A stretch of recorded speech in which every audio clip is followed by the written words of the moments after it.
Good morning, family and friends. Welcome back to another Daily Scuttlebutt with Ivy's Family Factotum. So, I don't know if you can kind of tell behind me, but it's a little ominous and foggy, or froggy, as we normally say here. And down by the house, because it's a lot closer to a river, it's at my buddy's place, right? So that's the house of where we stay, and it's always super foggy in the mornings, especially like this when it's a little cooler out. It's been warm, so all the water was warming up, and it's always like super thick. But then as you're driving, right, you're going over, because where we live, right, is all in the Ouachita mountain areas. So obviously anyone that's ever lived in this part of Arkansas, right, which is the Northwest, knows that there's a lot of hills. There's a lot of mountain ranges, a lot of stuff out here. So you're always up and down, up and down. So you're in super thick fog. Then you come out, it's like clear as day. And then you go back into fog. And then it's clear as day.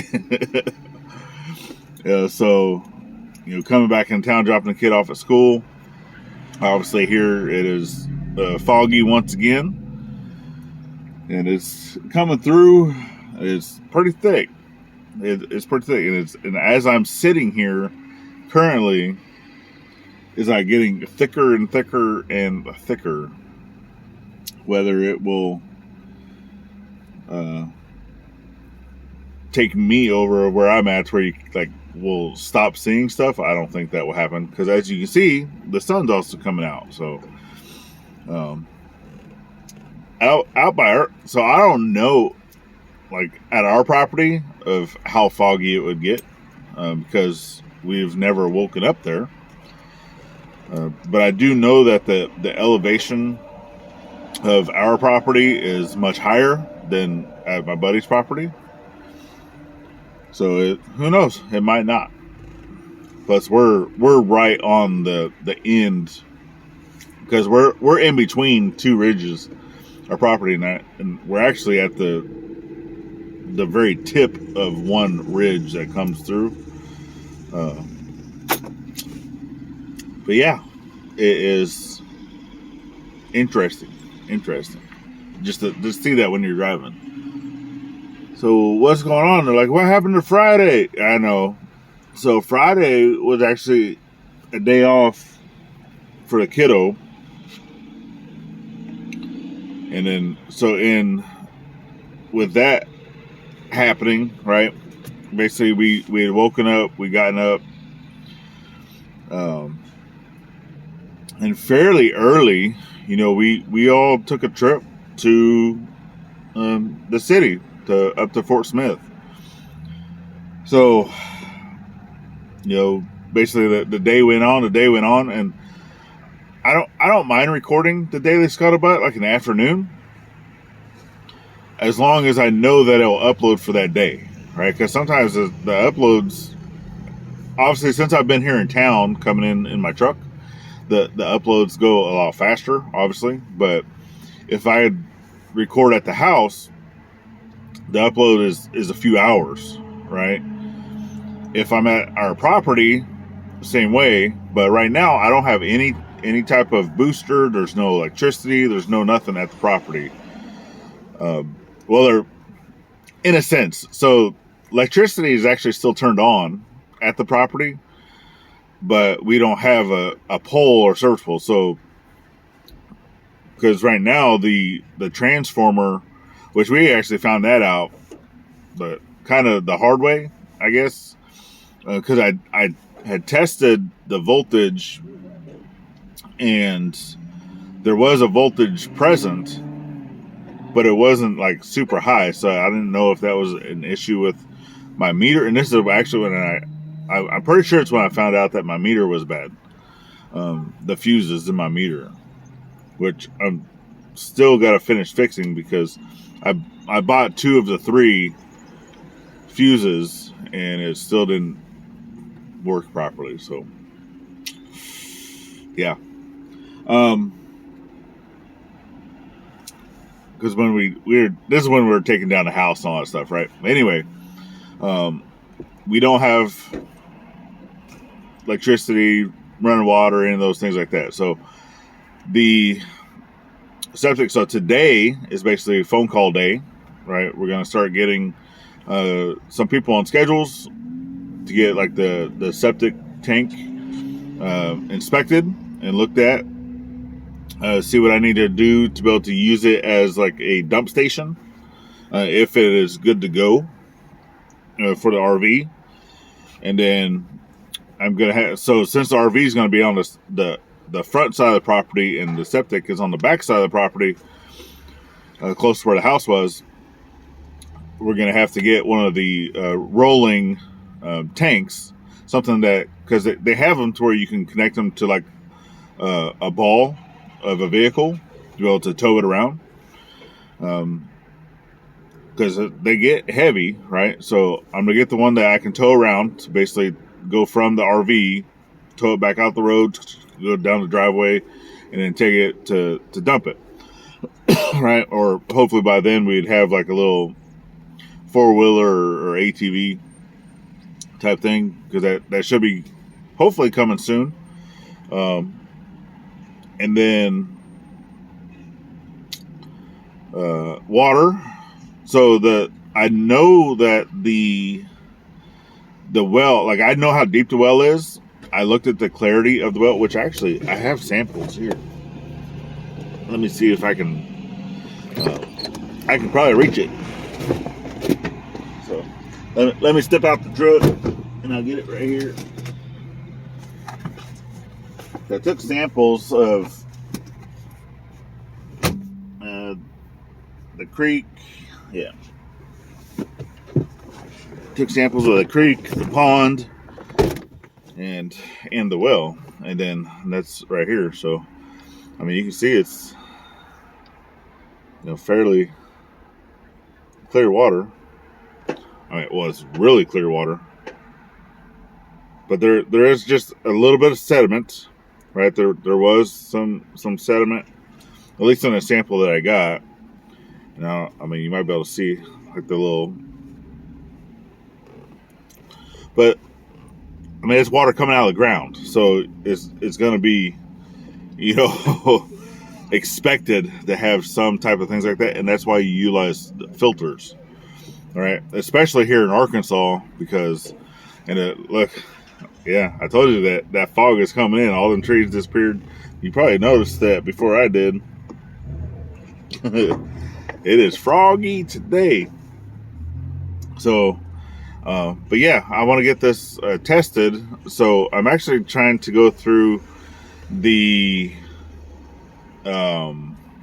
what is it? The health department here in town to see if they'll do this for free. If not, there might be a small charge. Otherwise, they have like an online test that we can do, but that's like almost $200, to be able to get a test done on the water. And if we're doing something like that, I don't want to get, I would only be testing this and not this and the pond water and the creek water, right? So, yeah, because that $200 per test is kind of crazy. And that is the cheapest one. Because they had another one that was up around 400, and then they had another one that was up around like 800, and I was like, Jesus. But the $800 test was for, checking for like radiation and radon and just like all that other stuff, right? So I kind of understand, the reasonings for stuff like that, because obviously the test that they're having to put everything through, that that machinery and all those things, it's expensive. I get it, but $800 to test water, come on now. But yes, so that's on the docket for today, is trying to get this water tested. And then we need to go buy more water, because we always get the 5-gallon jugs that you can refill at like a water station, which the water station we go to is at a Walmart. It's like 35 cents a gallon. So we fill up all of our 4 jugs that we got. And that lasts us, because one 5-gallon jug lasts us anywhere between 2 to 3 days. So we get through the full week with the 4 jugs. Now that's just for drinking and cooking. So we already know that in the trailer, it has I think it's a 42 gallon is what I looked up. 42 gallon freshwater tank. So if for just cooking and drinking, if we're going through 20 gallons in a week, right, that we would be doing about the same in the trailer. Now that's just for cooking and cleaning. It's basically drinking water, cooking water. So that's not bathing water. So bathing water, because obviously in the RV you can turn the water on, you can turn the water, it has like a little valve to turn it on and off. And the girls have never had to do that. No, I mean, obviously Gladys and I have, because we've been in the Navy, and Navy ships a lot of times will have water hours, if you're not making enough water, because they have all their water making needs comes from the ocean, right? So they're having to take the salt out of it and all those things. So all the fresh water you're getting is coming from the ocean. So if you're not able to make enough, which I've been on ships, older ships, that was not able to make enough water, because those were also considered steam boiler ships, to where they had to make the water for the engine plant, right, to be able to make the steam. So if they weren't making enough water for the engine, then the ship's crew, right, would go on water hours. So no, I'm not super old.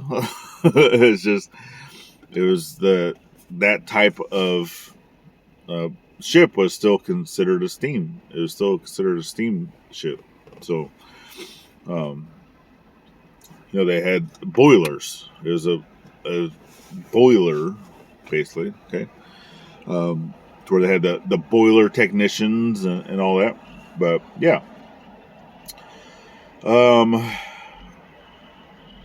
but that's what we're doing. Is we're getting water tested. Need to go buy some water. And we're just going to start going through and trying to figure out, of how much of something are we going to need for a month's period, right? And just trying to do some of the math, give a plus or minus, 5%, 10%, and try to go with that. Which once we get the RV on property, we've already said that we'll do a couple, like a weekend trial thing, just to try to get some of those numbers going through. And then